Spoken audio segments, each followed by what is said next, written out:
Welcome back to Wrong Sports. This is episode 2 of the series of how the year was won in college football during the World War II years. Now, my first episode all about 1941, which was technically played when the U.S. wasn't in World War II yet, but the attack on Pearl Harbor happened only a day after some of the final games of that season. And I also have some other stories about some other teams that got affected by the start of World War II. You can actually see that in the description below. I have a story about 2 teams, San Jose State and Willamette University, that were actually trapped in Hawaii during the Pearl Harbor attacks. You can check that out in the description below, and I will also put a link in the upper right-hand corner.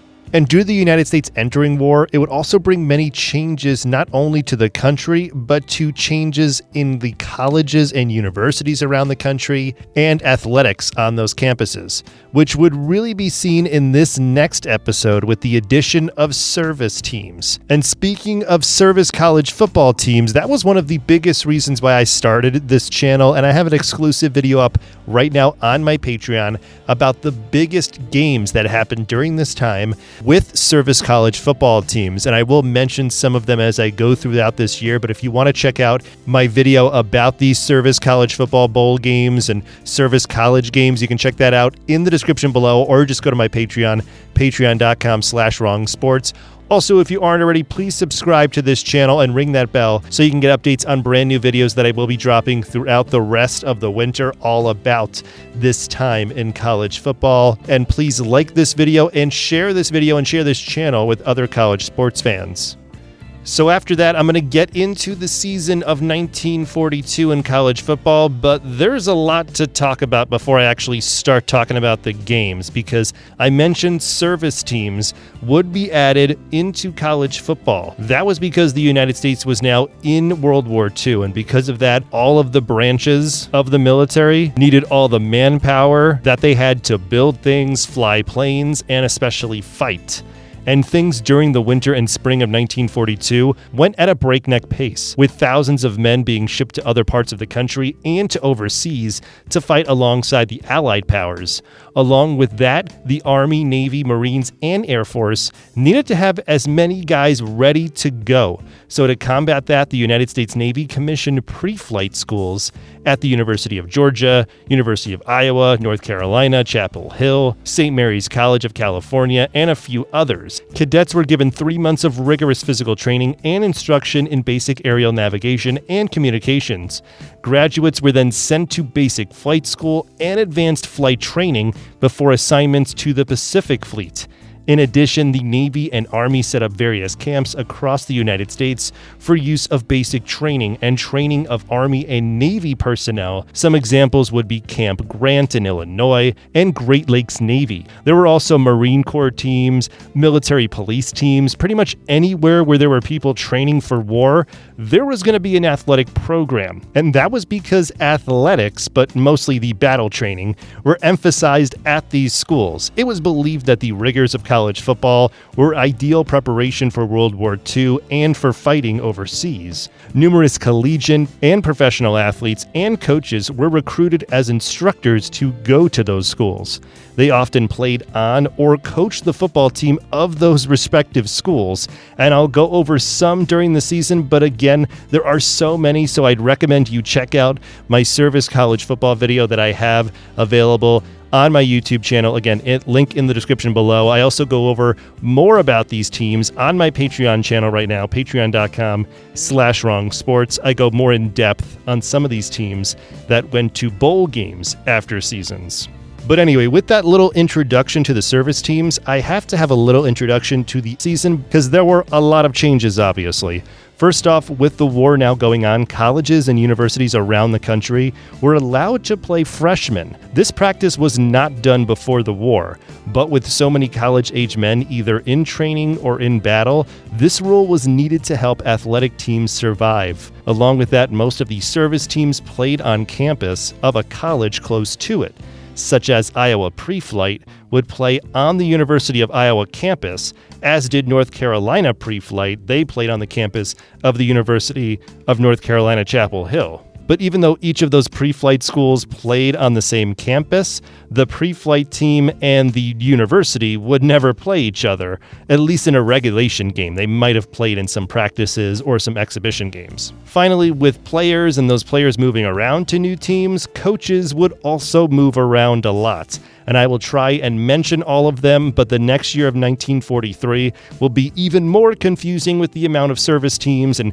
transferring of players around. I will be going week by week this season, though, because the battle for the national title was one of the most hotly contested throughout 1942, and it went all the way down to the wire. So I'm going to start with the final weekend of September, which was when most teams started their season, and I'll start with the defending national champion, Minnesota, who were a different team due to players leaving for war, but also they were different due to their Hall of Fame coach, Bernie Bierman, going off to serve. Even though Bierman was in his 40s, he was a veteran of the First World War, as he enrolled in the United States Marine Corps and served during the war from 1917 until April 1919. He would continue to serve while he coached for the next 20 years, and with the outbreak of war, this would lead him to report for active duty once again. Now, I mentioned in my 1941 episode how Tennessee lost their coach, General or Coach Robert Neyland, to war.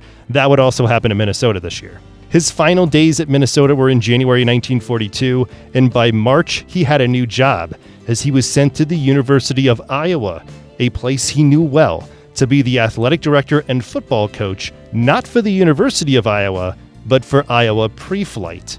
And I'll get more into Iowa Pre-Flight soon, but Minnesota would now be coached by Bierman's top assistant in George Hauser. He would have to contend with not only no Bierman, but the loss of their first Heisman winner, Bruce Smith, and the fact that many college-aged men were not on campus anymore. He had a lot of 17, 18, and 19-year-olds on campus, and not too many guys older than 20. The team would show what they were made of in their first game versus Pittsburgh, who didn't lose their coach, but they did lose most of their roster from the previous year, as it was only 22 players by the start of the summer. They eventually got up to 40, but it wouldn't have mattered how many players they got because Minnesota was so much better, as the replacement for Bruce Smith was fullback Bill Daly, who would run for 4 touchdowns to lead to a 50-7 win. Staying in that same week, I'm going to head a little bit further into the Midwest with Notre Dame versus Wisconsin. Notre Dame was in year 2 with Frank Leahy, and he got some negative press before the season because he would fully scrap the Notre Dame box formation for his T formation. Wisconsin, meanwhile, were coached by another Notre Dame alum in Harry Stuhldrayer, who had some really good talent coming back as he was bringing back his All-American from 1941 in Dave Schreiner, as well as Elroy Crazy Legs Hirsch, who was a freshman the previous year and wasn't allowed to play, but now he was a sophomore, so he was allowed to play. Too bad he wasn't a freshman this year. He would have been allowed to play, but he was going to be getting his first plays on the field. Wisconsin's defense would be a lot better than last year as they stuffed Notre Dame and the T formation most of the game, and it would end in a 7-7 tie. The Notre Dame transition to the T formation obviously was a little slow here. They got a little bit better as they moved on in the season, and you'll be hearing from Notre Dame and Wisconsin as we continue. One final game, though, from the Big Nine as well was Michigan, as they would play my favorite service team in Great Lakes Navy Blue Jackets. I went over this team a lot in that 3-part series on service teams, link in the description below. I also cover a bowl game that they were in 20 years previous to that on my Patreon channel, patreon.com/wrongsports. But the Great Lakes Navy team this year was coached by Butler University legend Tony Hinkle. He came to the base to coach football and basketball and general athletics. He was pretty much everything there. Great Lakes Navy had the fortune of being located just outside of Chicago, so they were able to get most recruits from all over the Midwest to go there, also from the Big Nine as well. A lot of athletes would go there.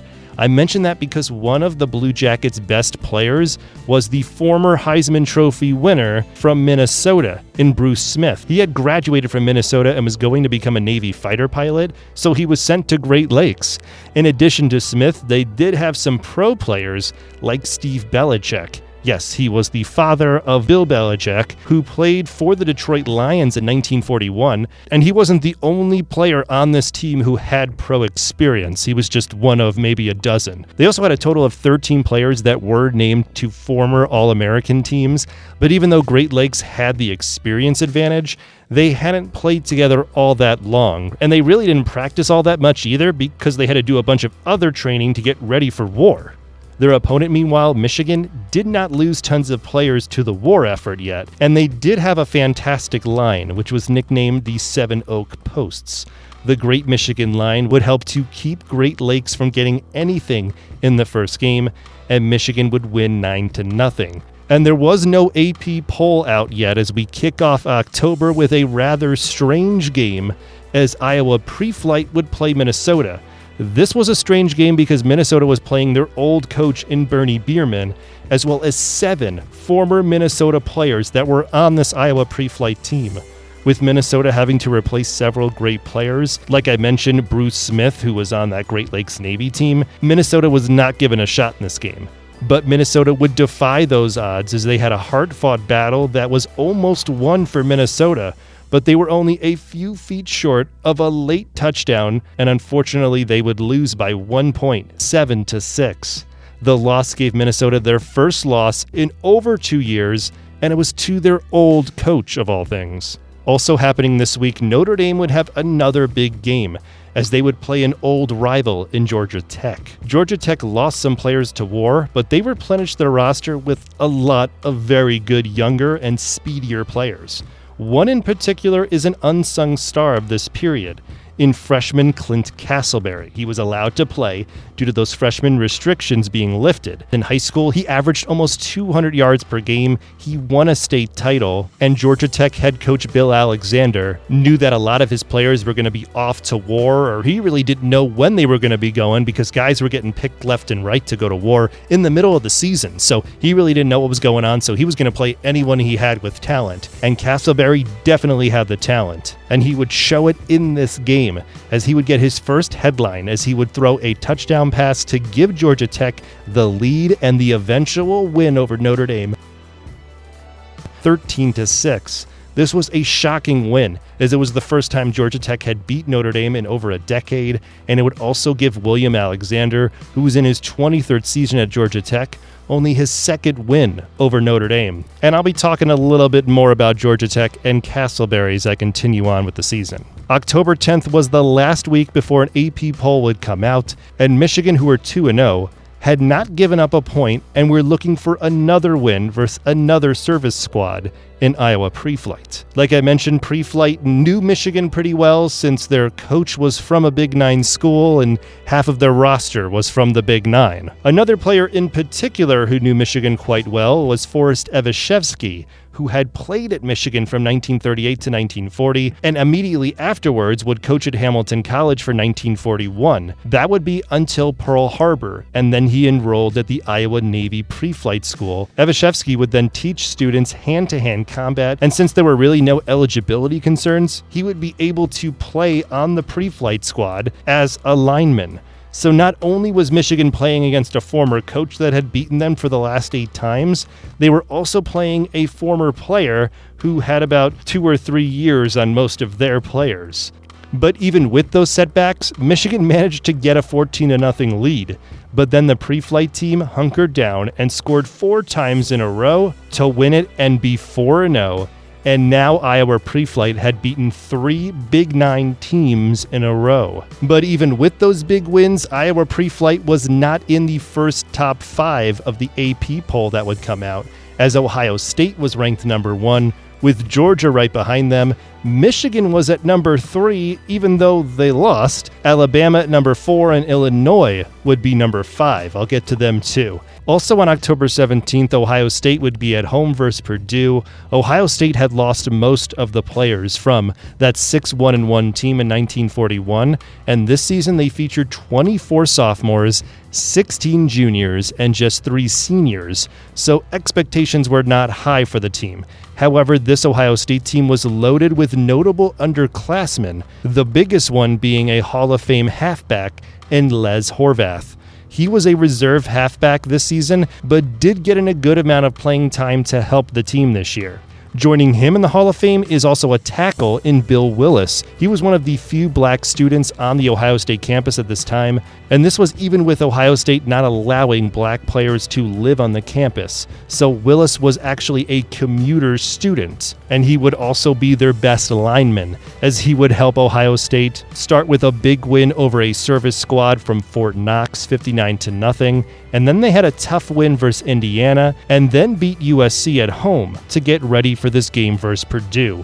And Purdue were not a good team in 1941, and they didn't get any better in 1942, as they lost their first 2 games and only scored a touchdown, but they did manage to beat Northwestern the previous week 7-6, but their low-scoring ways didn't help them versus Ohio State, as Horvath would score and Ohio State would shut out Purdue to win 26-0.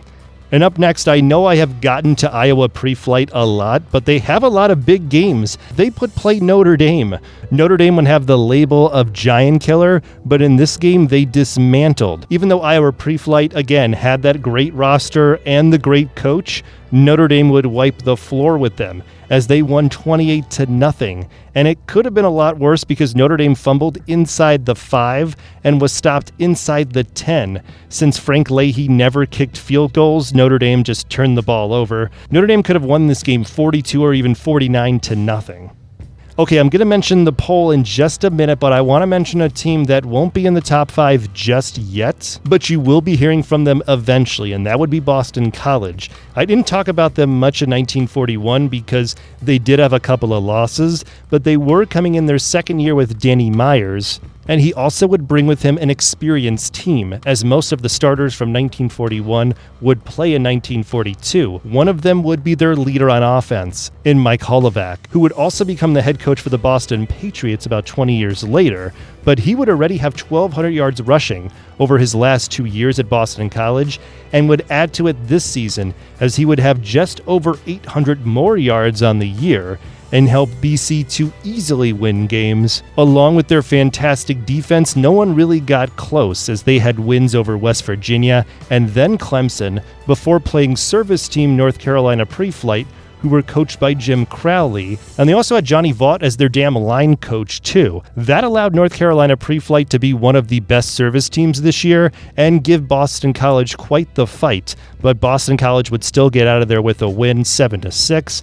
But again, they were not in the top 5 just yet, as number 1 would be Ohio State. Alabama was now at number 3, with Michigan at number 4, and just behind them was Illinois at number 5. October 24th, I have to go back to the Big 9 Conference again. Number 4 Michigan, who were 3-1, would play number 13 Minnesota, who were now at 2-2.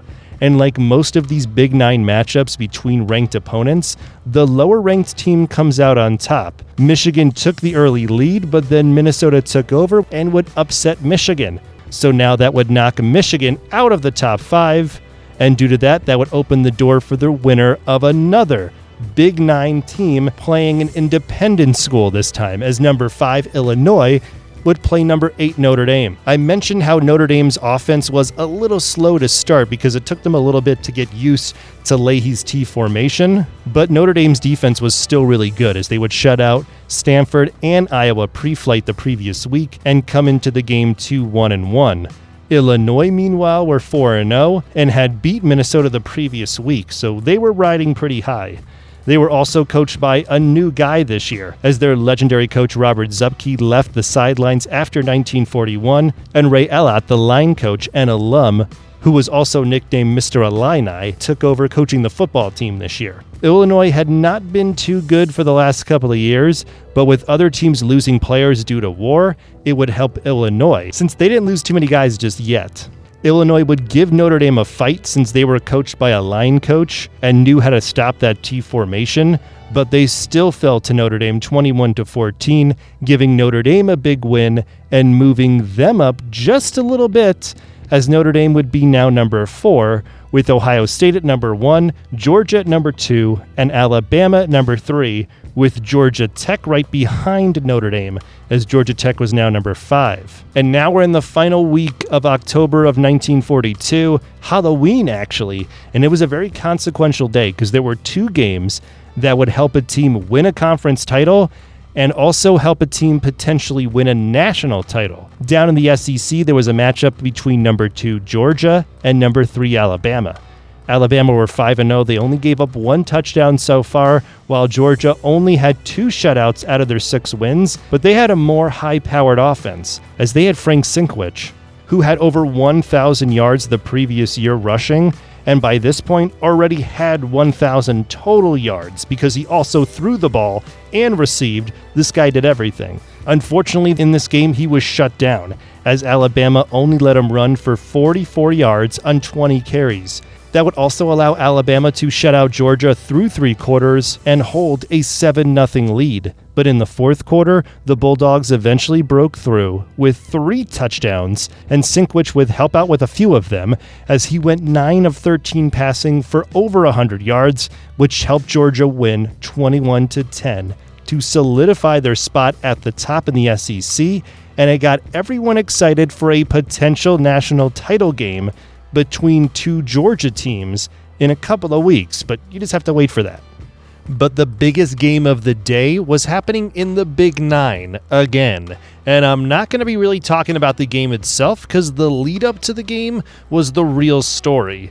The game I'm talking about was between Wisconsin and Ohio State, which was going to be happening in Madison, Wisconsin. Ohio State was going to be on the road for the 2nd straight week, and they were forced to take an older rail car to Wisconsin due to the war, as all first-class rails were not available at this point. The train car that they used had not been in service for several years, and unknown to the team, their water lines had not been replaced either. So when Ohio State players drank the stale water that was on the rail car, it caused a massive case of dysentery. So now on the way to the trip, not only were they in an unsafe rail, but they were all throwing up their guts. And when they got to Madison, the trip only got worse, as the team had to stay in a downtown Madison hotel. Again, this was due to travel restrictions, and the team didn't get much sleep due to their sickness and due to the fact that many Badgers fans had pep rallies and made a ruckus just outside of where the Buckeyes were staying. And just to make matters worse, the Buckeyes were staying in a hotel that had at least 8 stories, and the team was on the 6th floor, and due to more wartime restrictions, the electricity in the elevators was out. This forced the team to climb up the 6 stories, up and down whenever they wanted to get out of that hotel or whenever they just wanted to go anywhere. But even with all that, their coach Paul Brown tried to get the team ready. Unfortunately, they weren't, as Wisconsin held Ohio State to pretty much nothing, as Ohio State did score later in the game, but they lost to Wisconsin 17-7. So due to the bad water game, as it was called, the new number 1 was now Georgia, with number 2 being Wisconsin. Then at number 3 was Georgia Tech, who beat the Southern Conference champions from last year in Duke to climb up there. Right behind them at number 4 was Notre Dame after they beat Navy in Cleveland. And number 5 was Boston College, who got into the top 5 for the first time due to their 5-0 record and 3 shutouts so far. And in the first week of November, there were no top 10 matchups, but there were a lot of lopsided scores, like number 3 Georgia Tech beating Kentucky by 40, number 5 Boston College continuing their shutout streak to 3 straight games as they beat Temple 28-0, and the only big game of the week was an upset, again in the Big 9, as number 2 Wisconsin traveled to Iowa. Iowa were coached by Eddie Anderson, who held Iowa together this year even though there were so many roster changes due to the war, and it would show in Iowa's schedule, as in their first 4 games they were 3-1 and scored over 25 points in those 3 wins. But after they had some players get drafted mid-season, and they also had a few injuries in an October 17th loss to Illinois, Iowa was at 3-2. But luckily their defense would keep them in it for their next 2 games as they got those wins to be 5-2 when Wisconsin came to Iowa City. And the defense would have to stand up again to the challenge of Wisconsin, and they would, as they stopped Wisconsin from doing anything. None of their 3 Hall of Famers in their backfield could do a thing, and Iowa would score the upset 6-0. Because of that, there were tons of moves, as now number 5 BC would move up to number 3, with Georgia taking over the top spot, rival Georgia Tech at number 2, Notre Dame being at number 4, and Alabama would be the new number 5 after they scored a 29-0 win over South Carolina. November 14th is going to be a quick week because nothing really big happened. Georgia stayed at number 1 while Georgia Tech stayed at number 2 after a 7-0 win over Alabama, which was led by their great freshman Clint Castleberry, who set up or scored nearly every touchdown for Georgia Tech so far that season. After them, Boston College was at number 3, who gave up their first points to Fordham, but they still won big, 56-6. Michigan would move into the number 4 spot as they beat number 6 Notre Dame. Finally, Ohio State would move back into the top 5 after they beat Illinois, who were ranked number 13. And again, we're just going to zoom past November 14th because that week paled in comparison to the excitement and weirdness that would happen in the final 2 weeks of November and the season. I'm going to start with a slightly strange game as Auburn came to play the Bulldogs in Athens on November 21st. Auburn were 4-1, but they had a secret plan for this game, as they changed their offense from the single wing to the T formation. Along with that, Auburn changed their defense, making all scouting that Georgia had done on Auburn completely useless. But Georgia still managed to score, mostly because Sinkwich did a lot of it. He got their first touchdown, but after that, Auburn's running game would kick in with 2 touchdown drives of over 70 yards to take the halftime lead. In the second half, Auburn would score again, being up now 20-7 going into the fourth quarter. Frank Sinkwich would run and pass Georgia to try and win the game as he got them to within a touchdown. Auburn would respond with a drive to the Georgia 16, but they got no points out of it. So Georgia would have one more shot to salvage a tie out of this. On the next drive, Sinkwich would be sacked, fumbling the ball in the end zone, and Auburn would recover for the clinching touchdown to win 27-13. The change of the game plan worked for Auburn as they racked up 355 yards of offense, all of it on the ground because they threw it 5 times and completed none of those passes. The loss would be something Georgia fans are still mad about as Auburn played a whole new scheme just to beat Georgia and ruin their perfect season. So now the SEC was up in the air, as was the Big 9, but there would be 2 games that would settle the Big 9 that would happen on November 21st. The biggest one was number 4 Michigan playing Ohio State, and it would happen under rainy conditions. The conditions would help Ohio State since Michigan would turn over the ball 5 times, so Ohio State won 21-7. Meanwhile, Wisconsin played and beat Minnesota 20-7, and given the fact that Ohio State would not be playing a Big 9 game next week, they ended their season with a 5-1 conference record, while Wisconsin was 4-1, giving the conference title to Ohio State. That would also show in the polling, as now the undefeated Boston College team was now number 1, with Georgia Tech at number 2 and Ohio State being the highest ranked team from the Big 9 at number 3, with the team that beat Ohio State, Wisconsin at number 4 and Georgia at number 5. But don't worry, none of that polling would stay either, as on the final day of the regular season, November 28th, there were 2 big games. First, in the South, it was good, clean, old-fashioned hate, with number 2 Georgia Tech versus number 5 Georgia.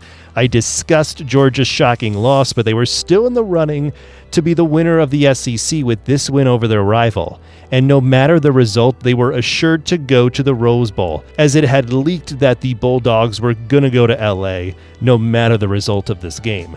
And that was even after losing to Auburn. Georgia Tech, meanwhile, were undefeated at 9-0, but during their 9th win versus Florida, they had an unfortunate incident with their new star, freshman Clint Castleberry. And he was in serious contention for the Heisman, and this guy was just 18 years old when he started the season. I believe he turned 19 by this point. However, in the win over Florida, Castleberry injured his knee, and he was told that he should probably end his season. But he knew that this might be his last college football season since he was going to be fighting soon, so he elected to play in the game versus Georgia. And unfortunately, he was a non-factor, as was the rest of Georgia Tech, who had no answer for Sinkwich or their other back Trippy, and the Bulldogs would win 35-0, solidifying their great season and winning the SEC. Even in the loss, Georgia Tech would gain a bid to the Cotton Bowl, and I will cover that in just a moment as well.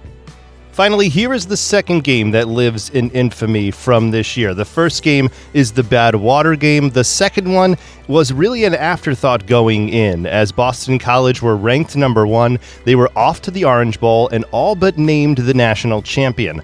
That was because their opponent was Holy Cross. Holy Cross were very mediocre, as they finished at 500 for the last 3 years and had their best season coming all the way back in 1939. They were coming into the game 4-4-1 and were a 2-touchdown or more underdog. But it was like a game from an alternative universe, as BC's defense, which had given up 19 points all season, gave up that many points before halftime. And after a few more touchdowns, Holy Cross would shock Boston College and college football fans everywhere, and sports writers, who many thought this was a mistake when they saw the final score of Holy Cross 55, Boston College 12. The win was so shocking that a party was to be held at the Coconut Grove in Boston that night to celebrate Boston College's national title. But since the dominating loss happened to the invitees, the Boston College team, most of their team and fans didn't attend. And that game would help to save the lives of them, because at the Coconut Grove, it would catch fire that night and resulted in the death of 500 people and thousands injured. And the Coconut Grove fire and the fact that Boston College didn't attend it due to the loss is one of the stories that is remembered from this year. But the day after that terrible tragedy, the final AP poll would come out, with Ohio State getting the national title after beating Iowa Pre-Flight, and were only ahead of number 2 Georgia by 22 first-place votes. Number 3 Wisconsin, number 4 Tulsa, and number 5 Georgia Tech would follow. Now, I didn't really cover Tulsa much this season because they weren't really a top team until late. They played in the Missouri Valley Conference, which was considered a lower conference, and with all of the wartime restrictions, it was even lower. Tulsa managed to make the most of this season, though, because they had a great player on offense in their quarterback, Glenn Dobbs. Dobbs was a senior in 1942, but broke on the scene in 1941 when he won the Sun Bowl for Tulsa and passed for over 200 yards. Along with the passing, he was also a great punter, as he averaged nearly 50 yards per punt. Tulsa won their first 6 games by shutout and scored over 40 points per game, which finally got them ranked in the top 20. Then, after a 40-7 win in their final game, which gave them a 10-0 record, they were invited to the Sugar Bowl to play number 10 Tennessee. And in the Sugar Bowl, Dobbs would throw for the only touchdown for Tulsa, and they would hang around Tennessee all game, but unfortunately lost 14-7 to ruin their undefeated season. But they will still finish this season with the fact that they finished in the top 5 because the AP poll would not come out after the Sugar Bowl. Now, along with the AP poll for college teams, there would also be an AP poll for service squads that would come out on December 2nd. That was because service teams were not allowed to be ranked in the AP poll this year. They will be next year, and that will be a big part of the story for next season. But speaking of the poll, the winner would be the Great Lakes Navy squad, as they won the poll over Iowa Pre-Flight and Georgia Pre-Flight. And speaking of the winner of the poll, Great Lakes Navy, they would have another game left on December 5th versus Notre Dame. Notre Dame was coming back from their yearly trip to LA as they played USC, and they would now have to go to Chicago and Soldier Field. These two teams had played each other already, but it was back in 1918, in Knute Rockne's first actual season. That game would end in a tie, and this game looked like it was going to be a runaway win for Great Lakes, until Notre Dame would score twice in less than 3 minutes in the third quarter to tie it up, and this game would end in another 13-13 tie. This little rivalry would have bigger consequences in 1943 and 1945, so make sure you are following and ringing the bell for updates so you can check out everything that happened with that game, especially in 1943, because a lot of stuff would happen with that. And I'm going to be covering some of the bowl games, since I will have a video about the service bowl games that did happen this year. There was one of them, and I will have that available on my Patreon, like I mentioned, patreon.com/wrongsports. The bowls without service teams that actually meant something, though, was the 1943 Rose Bowl, and it would happen in LA again. The reason for this was because America won in the Battle of Midway and gained control of Guadalcanal, so the Western Defensive Command deemed it okay for the game to happen in LA. In the game, Georgia finished off their great season with a 9-0 win over UCLA after Frank Sinkwich scored a touchdown late in the game to secure the 11-1 season for Georgia. This would also allow some selectors to pick Georgia as the national champion this year, even though the AP poll ranked them number 2 and did not give them the national title. So if you do see Georgia having some national title credentials in 1942, it would be because they won the Rose Bowl and some selectors picked them. Anyway, the 1943 Orange Bowl would have Alabama versus Boston College, and of course I covered BC's end to the season, but Alabama would have an up and down end to their season, including a loss in their finale to Georgia Pre-Flight, which was pretty significant since Georgia Pre-Flight had Bear Bryant on their sideline coaching their line. But anyway, the game was actually a good one, with Boston College taking a 14-0 lead over Alabama before Bama came back with 22 points to make it 22-21 at half. After half, Bama took over and would win it by 15 points to end their season 8-3. Meanwhile, Boston College, who only a month ago were the definite national champions, ended their season 8-2. And finally, I'm going to be talking about the Cotton Bowl because there's a couple of reasons. And it was between the 9-1 Georgia Tech team and the 8-2 Texas Longhorns. Texas, even with the good record, were not highly ranked this year, and as you could hear, I didn't mention them much this season like I did in 1941. That was because the whole Southwest Conference got pulled apart by many teams losing a lot of players and talent to the war effort.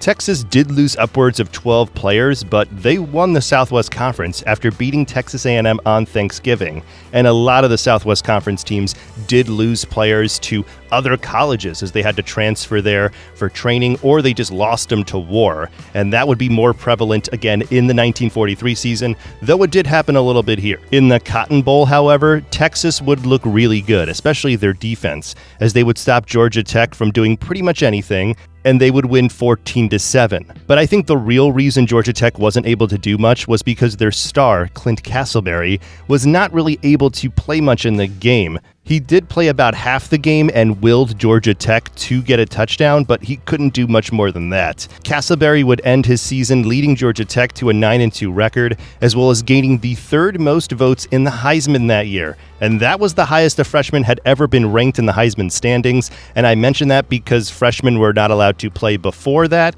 and they weren't allowed to play after wartime until about the 1980s, so Castleberry would actually have this distinction until Herschel Walker almost won it as a freshman. I don't have exact stats on Castleberry, but I mentioned this several times in the video. He was involved in every single touchdown. The only time that Castleberry wasn't a part of a score was in this Cotton Bowl, where I believe he was injured at the time when Georgia Tech scored, because that injury to his knee took him out of those last two games and the possible national title for Georgia Tech as well. But he was going to finally undergo surgery on his ailing knee after this season and after the Cotton Bowl so that he could be declared fit for military service, and would be declared fit for the military in June of 1943. He would be called up to the Army Air Forces and earn his wings as a lieutenant. He would be stationed in Africa, with the end of the war about 9 months away. He was co-piloting one of two B-26s that took off from Liberia on a run up the coast to Senegal